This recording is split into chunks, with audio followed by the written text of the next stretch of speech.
Good morning दोस्तों, मैं आपका दोस्त सुंदर। आज दोस्तों हम बात करेंगे पेट्रोल इंजन के अंदर कार्बोरेटर इंजन के बारे में एंड एमपीएफआई इंजन के बारे में बात। दोनों के अंदर डिफरेंट क्या है उसके बारे में हम डिटेल से जानेंगे कि कार्बोरेटर इंजन और एमपीएफआई इंजन के अंदर क्या डिफरेंट है, उनमें क्यों वो कार्बोरेटर इंजन रिप्लेस कर दिया गया, कंपनी क्यों नहीं बनाती, क्यों नहीं चलाती, और इंजेक्टर इंजन क्यों बनाए जाते हैं उनको। तो आज उनमें दोनों में ऐसा क्या है और क्या फ़ायदा हुआ उनके बारे में हम डिटेल से जानेंगे, प्रॉपर तरीके से जानेंगे, उनके टॉपिक पे बात करेंगे। क्योंकि जो कार्बोरेटर इंजन है वो पहले बहुत अच्छा इंजन था, लेकिन आज तारीख में इंजेक्टर इंजन जो एमपीएफआई इंजन होते हैं वो आज नंबर 1 पे चल रहे हैं। तो उनके बारे में हम जानते हैं। तो दोस्तों सबसे पहले हम जानते हैं कि जो कार्बोरेटर इंजन है उन कार्बोरेटर इंजन के अंदर सबसे पहले कार्बोरेटर लगाया जाता है, और जो एमपीएफआई इंजन है उसके अंदर इंजेक्टर्स लगाए जाते हैं। जो कार्बोरेटर इंजन है, कार्बोरेटर इंजन क्या है, मैकेनिकल ऑपरेटेड होता है, पूरा सिस्टम उसका मैकेनिकल ऑपरेटेड होता है, उसका कार्बोरेटर पूरा मैकेनिकल सर्विसिंग होती है। लेकिन जो एमपीएफआई इंजन है, एमपीएफआई इंजन के अंदर पूरा इलेक्ट्रिकल ऑपरेटेड होता है, उसमें एक ईसीएम लगाया जाता है और सेंसर्स लगाए जाते हैं। सेंसरों के द्वारा इनपुट आती है और आउटपुट हमारे इंजेक्टरों को जाती है। तो अब हम जानते हैं और आगे चल के कि जो कार्बोरेटर इंजन है, कार्बोरेटर इंजन के अंदर क्या क्या प्रॉब्लम आती है। सबसे पहले प्रॉब्लम ये आती है कि कार्बोरेटर इंजन के अंदर एक स्टार्टिंग की ट्रबल रहती है, दूसरा उसकी सर्विसिंग की प्रॉब्लम रहती है, तीसरी उसके अंदर हमें क्या दिक्कत आती है कि वो इंजन ना बहुत ही ज़्यादा सर्विसिंग मांगता है और स्टार्टिंग में बहुत दिक्कत करता है। जब वो स्टार्ट होता है तो उसमें हमें चोक की ज़रूरत होती है। लेकिन उसी को हम दूसरी साइड देखते हैं तो हमारे जो इंजेक्टर इंजन है, जो एमपीएफआई इंजन है, इस इंजन के अंदर क्या होता है कि हमें नहीं तो चोक की ज़रूरत पड़ती है, नहीं हमारे इंजन में कोई ऐसा फॉल्ट आता है, नहीं इसको स्टार्टिंग में दिक्कत आती है। ये ऑटोमेटिक ठंड में भी बड़ी जल्दी स्टार्ट हो जाता है, कोई इसमें झंझट नहीं है चोक लगाने की। और इसमें क्या होता है, एवरेज भी अच्छी आती है और पिकअप भी बेटर रहता है, ठीक है। और इसके अंदर क्या होता है, पोल्यूशन बहुत कम रहता है।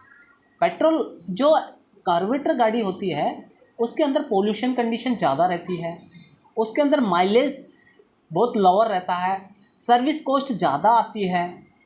और हमारे जो एमपीएफआई इंजन के अंदर सर्विस कॉस्ट कम आती है, माइलेज उसका बहुत बेटर रहता है, ठीक है। माइलेज जो हमारा अच्छा रहता है और पिकअप हमारा सडन मिल जाता है, हमें सडन उसे 2000-2500 आरपीएम पे हमें बहुत अच्छा पिकअप मिलता है, जबकि वो कार्बोरेटर इंजन के अंदर नहीं होता। अब क्या होता है, कार्बोरेटर इंजन के अंदर हमारा क्या फ्यूल और एयर दोनों हम एक साथ ही इंजन के अंदर सप्लाई करते हैं। लेकिन कार्बोरेटर इंजन के अंदर क्या होगा, एमपीएफआई इंजन के क्या होता है, वो हम स्प्रे कराते हैं इंजेक्टर के द्वारा। जब हमारा पावर स्ट्रोक आता है उस कंडीशन में ही हम स्पार्क के बाद ही उसको हम इंजेक्टरों के द्वारा इंजेक्ट कराते हैं फ्यूल को एयर के अंदर। तो वो क्या पूरा वेपराइजर हो जाता है और वेपराइजर होने के कारण पूरी पिकअप हमें जनरेट मिलती है। दूसरी चीज़ आगे हम चलते हैं, जब हमारा कार्बोरेटर इंजन है उस इंजन के अंदर एक तो उसकी कॉस्टिंग कम आती है, लेकिन एमपीएफआई इंजन के अंदर कॉस्ट ज़्यादा आती है। क्यों? क्योंकि उसके अंदर जितने भी पार्ट लगे हैं, कार्बोरेटर इंजन के अंदर सिर्फ एक कार्बोरेटर लगा हुआ है और इंजन है। कार्बोरेटर इंजन के अंदर क्या होता है, 2-3 जेट्स लगे हैं और उसमें सर्विसिंग की कॉस्ट आती है, लेकिन उसमें सर्विसिंग की कॉस्ट ज़्यादा आती है, बारी बारी से सर्विस कराना पड़ता है। लेकिन हमारा जो एमपीएफआई इंजन है उसके अंदर पार्ट्स सारे महंगे पार्ट लगे हुए हैं, जैसे कि हमारा क्रैंक सेंसर, केन सेंसर, हमारा ईसीएम, हमारे जितने भी सेंसर्स लगे हैं सब कॉस्टली सेंसर्स लगे हुए होते हैं। जो इंजेक्टर लगा है वो भी महंगा लगा हुआ है, तो इसलिए उसमें महंगे पार्ट्स लगे हुए होते हैं, इसलिए ये एमपीएफआई इंजन महंगे इंजन होते हैं, कार्बोरेटर इंजन हमारे सस्ते इंजन होते हैं।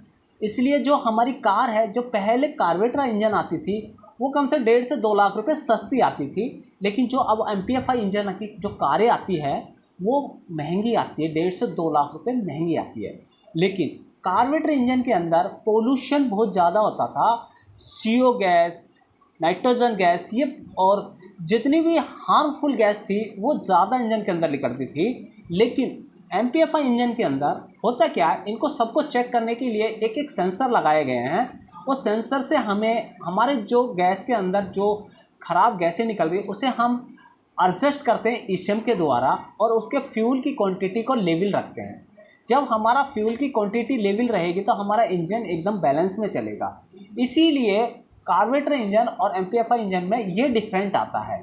और MPFI इंजन आज की तारीख में सबसे बेस्ट इंजन है। अब हम आगे देखेंगे जो MPFI इंजन है, जो हमारा जो है BS1, BS2, BS3, BS4 यानी यूरो 1, यूरो 2, यूरो 3, उनके बारे में अगली वीडियो हम डिटेल से जानेंगे कि BS1 इंजन में ऐसा क्या है जो BS2 में उससे ज़्यादा है। उसके बारे में हम पूरा डिटेल से जानेंगे कि उसमें ऐसी क्या चीज़ लगाई है जो कि हमारे BS1 में नहीं है। जैसा कि हमने कार्बोरेटर में और MPFI इंजन में डिफरेंट जाना, उसी तरीके से हम BS1 और BS2 के अंदर जानेंगे। अगली वीडियो में हम पूरा उसमें डिटेल से बातें करेंगे। तो आई होप कि आपको ये मेरी वीडियो अच्छी लगी होगी। अगर आपको मेरी ये वीडियो अगर अच्छी लगी तो आप इसे लाइक कीजिए, शेयर कीजिए, सब्सक्राइब कीजिए और कमेंट कर में बताइए कि हम इसमें क्या ऐड कर सकते हैं।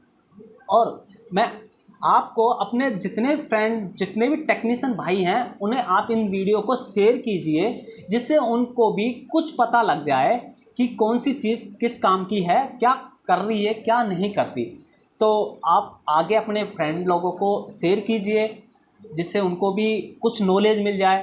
तो thank you, wish you well, धन्यवाद।